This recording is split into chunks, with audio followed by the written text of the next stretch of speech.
गुरु प्यारी साध संगत जी, आज फिर से एक सुंदर सी साखी आप सभी को सुनाने जा रही हूँ। गुरु प्यारी साध संगत जी, अक्सर करके हर घर में जमीन जायदाद को लेके झगड़े होते रहते हैं।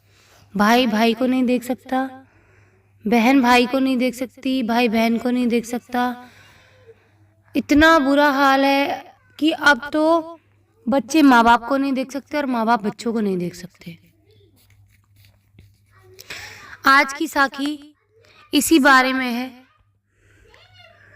जो हमें सिखाएगी कि जिसके लिए हम लड़ रहे हैं आपस में, इतने पाप कर्म कर रहे हैं, पाप कमाए जा रहे हैं, क्या वो हमारी रहेगी भी?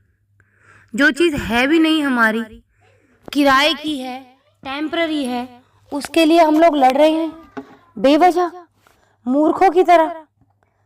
तो आइए गुरु प्यारी साध संगत जी, सुनते हैं आज की ये सुंदर सी साखी। ये कहानी है सेठ घनश्याम जी की। सेठ घनश्याम के दो बेटों में जायदाद और जमीन को लेकर बंटवारा चल रहा था और एक 4 बेडरूम के घर को लेकर झगड़ा इतना गहरा होता जा रहा था कि दोनों भाई मरने मारने पर उतारू हो चले। इसी बीच सेठ घनश्याम जोर जोर से हंसने लगे। पिताजी को हंसता देखकर दोनों भाई लड़ाई को भूल गए और पिताजी से हंसी का कारण पूछा। पिताजी ने कहा, इस छोटे से जमीन के टुकड़े के लिए इतना लड़ रहे हो, छोड़ो इसे, आओ मेरे साथ, एक अनमोल खजाना दिखाता हूँ मैं तुम्हें। पिता घनश्याम जी और दोनों बेटे पवन और मदन उनके साथ रवाना हुए। पिताजी ने कहा, देखो, यदि तुम आपस में लड़े तो फिर मैं तुम्हें उस खजाने तक नहीं लेकर जाऊंगा और मैं मर गया तो तुम्हें वो खजाना नहीं मिल पाएगा। तो इसलिए जैसा जैसा मैं कहता जाऊं वैसे वैसे करते जाना। जहां तक मैं तुम्हें ले जाऊं तुम रास्ते में मत बोलना। तो गुरु प्यारी साध संगत जी, पिताजी जो घनश्याम जी थे, उन्होंने बोला कि अगर तुमने ऐसा किया तो मैं बीच रास्ते में से लौट भी आऊंगा, देख लेना, फिर तुम्हारे आप ऊपर है कि तुम खजाना चाहते भी हो या नहीं। अब दोनों बेटों को खजाने की लालच में पड़ गए वो लालच में, और उन्होंने समझौता कर लिया कि चाहे कुछ भी हो जाए हम लड़ेंगे नहीं, प्यार से और प्रीत से चलेंगे। गांव जाने के लिए एक बस मिली, पर सीट 2 की मिली और वो 3 थे। अब पिताजी के साथ थोड़ी देर पवन बैठे तो थोड़ी देर मदन। ऐसे चलते चलते लगभग 10 घंटे का सफर तय किया। अब गांव आया। घनश्याम जी दोनों बेटों को लेकर एक बहुत बड़ी हवेली पर गए। हवेली चारों तरफ से सुनसान थी। घनश्याम जी ने देखा कि हवेली में जगह जगह कबूतरों ने अपना घोंसला बना रखा है, तो घनश्याम वहीं बैठकर रोने लगे। पुत्रों ने पूछा, क्या हुआ पिताजी, आप रो क्यों रहे हैं?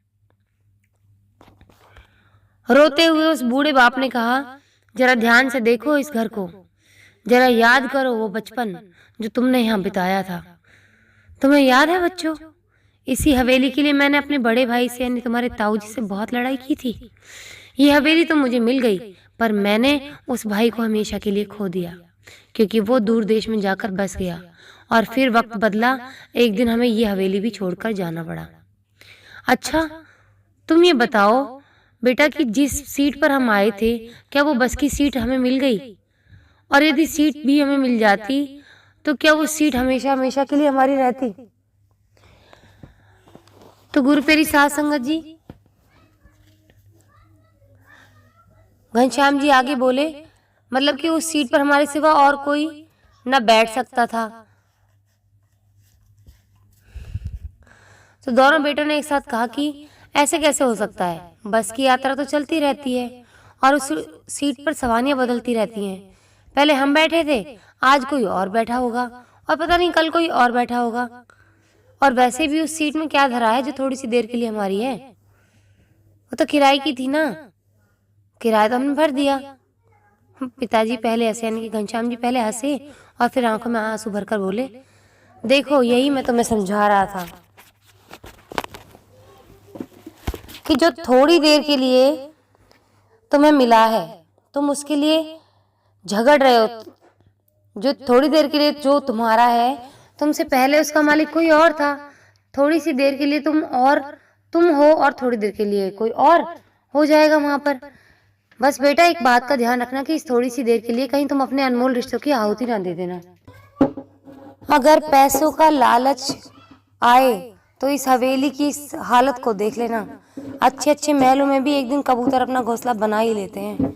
बेटा मुझे यही कहना था कि उस सीट को याद कर लेना जिसकी रोज सवारियां बदलती हैं। उस सीट के खातिर अनमोल रिश्तों की आहुति ना दे देना।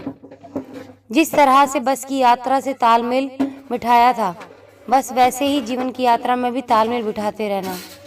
दोनों बेटे अपने पिताजी की बात का मतलब समझ गए और पिता के चरणों में गिरकर रोने लगे।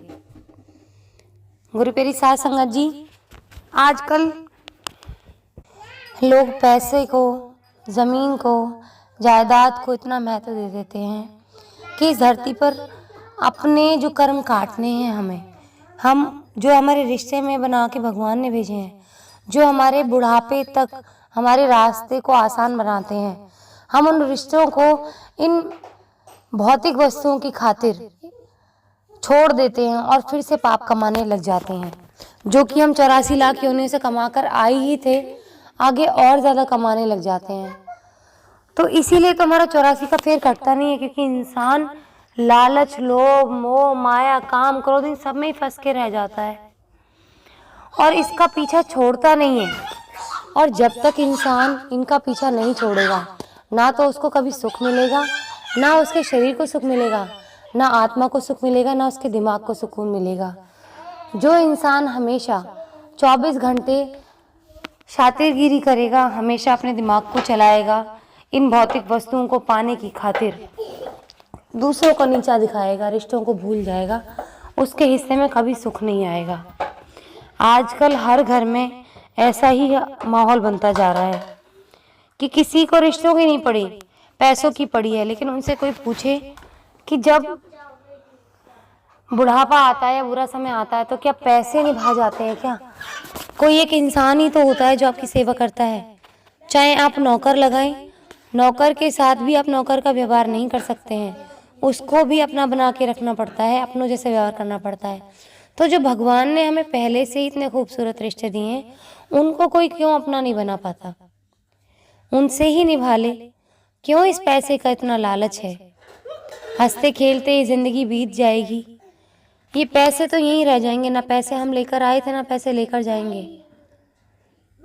लेकिन मुकद्दर में हम एक कर्म यानी कि कर्म रूपी रिश्ते जरूर लिखवा के लेके आए थे, तो हम उनको क्यों नहीं निभाते हैं जो परमात्मा ने हमें निभाने के लिए दिए हैं? फिर क्यों हम ऐसा दुराचार या अत्याचार करते हैं, पाप कमाते हैं? जो रब ने हमें अपने कर्मों को पूरा करने के लिए रिश्ते भेजे हैं, बेहतर है हमें इस मानव जन्म में हम इनको पूरा करके निभा लें। अगर हमने इन कर्मों के ऋण को नहीं चुकाया तो ना जाने हमें कितने नर्क भोगने पड़ेंगे, कितनी यातनाएं सहन करनी पड़ेंगी। जो भीख मांगने के बाद हमें ये मानव जन्म मिला था, फिर 84 लाख योनि के बाद ही मिलता है जन्म। तो क्यों इसकी बेकदरी करनी है? जब कर्ज उतारने के लिए एक जन्म मिला है तो फिर भी इंसान पागल हुए जा रहा है। कीड़े मकोड़े जानवर की जिंदगी में भी पाप कमाए, अब इस इंसान में भी सुमिरन करके अच्छे काम कर सकता है, कर्ज उतार सकता है अपने भगवान का नाम लेके, लेकिन फिर भी नहीं, फिर और गंदे काम करता है। तो गुरु प्यारी साध संगत जी, सुमिरन में ध्यान लगाएं, अपने कर्मों को पूरा करें। यही हमारे मानव जीवन का उद्देश्य है। आज इसी के साथ इस सुंदर सी साखी को यहीं समाप्त करना चाहूंगी। मिलती हूँ आपसे अपनी अगली वीडियो में नई साखी के साथ। तब तक के लिए खुश रहें, सुमिरन करते रहें, सच्ची सेवा करते रहें।